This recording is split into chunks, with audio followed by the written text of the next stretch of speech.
किसान भाइयों, आज की वीडियो में हम जानेंगे धान की रोपाई के समय कौन कौन सी गलती किसान भाई कर देते हैं। रोपाई के समय हमें बहुत सारी सावधानियां बरतनी होती हैं। तो आज की वीडियो में हम यही जानेंगे रोपाई के समय हमें देखभाल कैसे करनी है, कौन कौन सी गलती आपको नहीं करनी है। नमस्कार किसान भाइयों, SRJ खेती चैनल पर आप सभी का स्वागत है। चैनल पर नए हैं तो सब्सक्राइब करें। कोई सवाल या सुझाव हो नीचे कमेंट करना मत भूलिएगा। हम आपके सारे सवालों के जवाब देने की पूरी कोशिश ज़रूर करेंगे। तो चलिए आज की हम इस यूजफुल वीडियो को स्टार्ट करते हैं। जानते हैं रोपाई के समय कौन सी गलती नहीं करनी है। सबसे पहले तो आपको समय से रोपाई करना है। इस बात पे अच्छे से ध्यान रखना है कि समय से ही आपको धान की रोपाई करनी चाहिए। अब समय से रोपाई करने के लिए आपको समय से नर्सरी भी डालना पड़ेगा, समय से धान की यानी बीज की बुआई भी करनी पड़ेगी। तो बीज को समय से आपको बोना चाहिए। जो हमारी वैरायटियाँ, जो हमारी धान की किस्में थोड़ा सा जल्दी तैयार होती हैं, उसकी नर्सरी थोड़ा सा देर में डालनी चाहिए। जो किस्में हमारी थोड़ा सा किसान साथियों देर में तैयार होती है, उसकी नर्सरी हमें जल्दी डालनी चाहिए। तो धान की नर्सरी डालने का सबसे अच्छा समय 20 मई से लगभग 15 जून के आसपास माना जाता है। तो 20 से 25 मई तक आपको देर से तैयार होने वाली किस्मों की नर्सरी डालनी है और 25 से 30 या फिर लगभग जून के प्रथम सप्ताह तक आपको जो मध्यम वाली नर्सरी होती है, मध्यम अवधि वाली, उसकी डाल देनी चाहिए। और जो जल्दी आपकी किस्में तैयार होती हैं उसकी नर्सरी आपको वही 1 जून के आसपास से स्टार्ट करना है। 1 जून से 15 जून तक आपको जो जल्दी तैयार होती हैं उसकी नर्सरी डालनी चाहिए। और जो हमारी बासमती धान की किस्में होती हैं उसको भी आपको 1 जून से 15 जून तक नर्सरी डाल देना चाहिए। तो यहाँ पर अगर आप समय से नर्सरी डालेंगे तभी तो आपके पौधे समय से तैयार होंगे। अब यहाँ पर पौधे पर भी काफ़ी डिपेंड करता है आपकी पैदावार। किसान भाइयों, बहुत से लोग गलती ये करते हैं कि बहुत बड़े पौधे की या फिर बहुत ज़्यादा दिन वाले पौधे की रोपाई करते हैं। यह गलती भी आपको नहीं करनी है। ना तो बहुत छोटे पौधे की रोपाई करनी है और ना ही बहुत ज़्यादा दिन वाले पौधे की रोपाई करनी है। बहुत से लोग ये भी सोचते होंगे कि बड़े पौधे रहेंगे तो जल्दी उसकी बढ़वार हो जाएगी, जल्दी आपकी फसल तैयार हो जाएगी, अच्छा उत्पादन मिलेगा। लेकिन होता है इसके उल्टा, उसमें ज़्यादा कल्ले नहीं आते हैं, पैदावार में कमी रह जाती है। तो यहाँ पर आपको ध्यान ये रखना है कि जब आपके नर्सरी वाले पौधे लगभग औसतन 25 दिन के आसपास के हो जाएँ तो 25 दिन का जो समय होता है काफ़ी अच्छा समय माना गया है।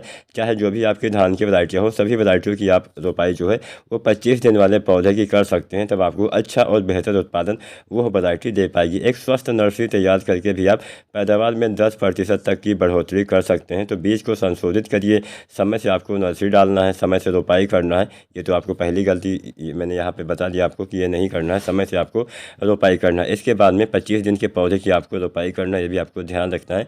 इसके साथ साथ खाद। अब यहाँ पर बहुत से लोग बहुत सारी गलतियां करते हैं। धान की फसल में समय से खादों का इस्तेमाल नहीं कर पाते हैं, जिससे उन्हें नुकसान हो जाता है। किसान साथियों, कोई भी फसल हो, अगर आप उसमें समय से खाद डालेंगे तभी उसका अच्छे से लाभ मिलेगा। अब बहुत से लोग यहाँ पे ये गलती ये भी करते हैं कि वो खादों का तो इस्तेमाल करते हैं, लेकिन किसान साथियों बहुत समय से नहीं कर पाते हैं, देर से करते हैं, ज़्यादा खाद भी डालते हैं। तो बहुत ज़्यादा खाद से ऐसा नहीं होता कि ज़्यादा पैदावार मिल जाती है। गलती आपको नहीं करनी है। हमेशा सीमित मात्रा में खादों का इस्तेमाल करना है और अपनी किस्म के हिसाब से आपको खादों का इस्तेमाल करना है। यहाँ पे इस बात का भी ध्यान रखना है। अब जो किस्में हमारी थोड़ा सा जल्दी तैयार हो जाती हैं उसमें खाद की मात्रा थोड़ा सा कम लगती है। जो किस्में देर में तैयार होती हैं उसमें कम दिन की अपेक्षा ज़्यादा खाद हमें देनी चाहिए। किसान साथियों, जैसे मान के चलिए आपकी कोई किस्म है 100 या 110 दिन में तैयार हो जाती है, वहीं दूसरी वाली किस्म जो है 130, 140, 145 दिन में तैयार होती है। तो इसमें सीधा सीधा 1 महीने का डिफरेंस यानी 30 दिन से ज़्यादा का डिफरेंस आपको नज़र आ रहा होगा। तो ये जो 30 दिन का डिफरेंस है, महीने भर का डिफरेंस है। तो 1 महीना अगर कोई फसल आपके खेत में खड़ी रहती है तो उसमें खाद भी तो चाहिए होता है। तो फसल को जीवित रहने के लिए, अच्छे से उसको ग्रोथ पाने के लिए, अच्छे से उसमें उत्पादन पाने के लिए 1 महीने का समय काफ़ी ज़्यादा होता है।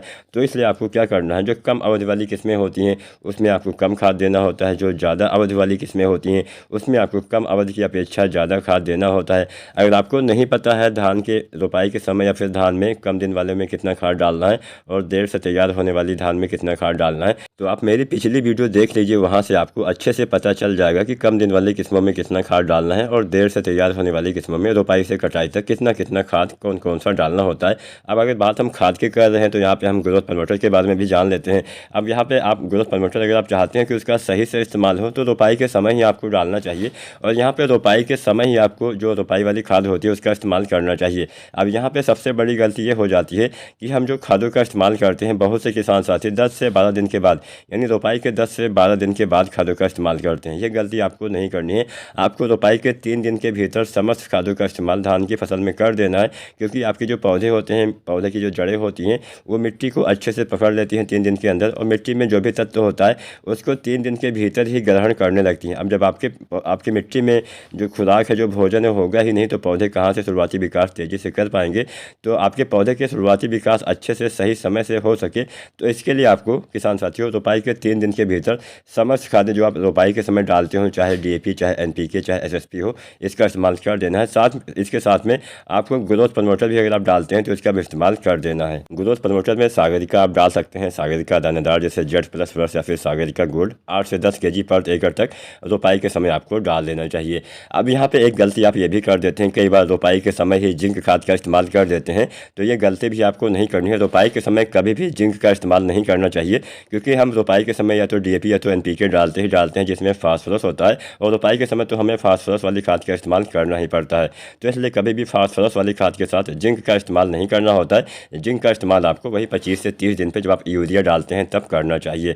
तो अगर आप ये छोटी छोटी बातों का ध्यान रखते हैं, समय से सिंचाई, रोपाई के समय सिंचाई की भी आपको अच्छी आवश्यकता पड़ती है, ज़्यादा आवश्यकता पड़ती है, तो रोपाई के समय अच्छे से आपको पानी भरना होता है ताकि कुछ दिन तक पानी टिका रहे। उसके बाद में समय समय पर आवश्यकता अनुसार सिंचाई करते रहिएगा। तो अगर आप समय से सिंचाई, समय से रोपाई, समय से खादों का इस्तेमाल, समय से दवाएं डालते हैं, तो आप भी धान में ज़्यादा पैदावार ले पाएंगे। वीडियो पसंद आई हो लाइक करें, चैनल को सब्सक्राइब करें। धन्यवाद।